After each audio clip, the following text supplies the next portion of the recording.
La vila d'Albaida, fundada per Jaume I, amaga museus, on descobrir l'obra de Segrelles i altres valors patrimonials.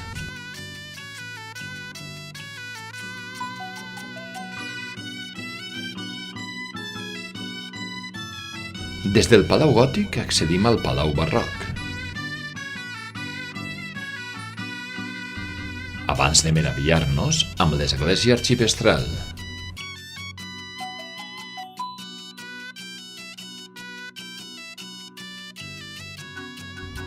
Escenari de festes que uneixen religions i combats per la fe.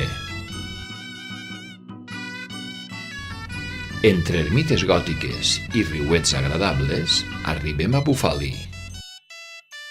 Antiga alqueria àrab, camí de Montaverner.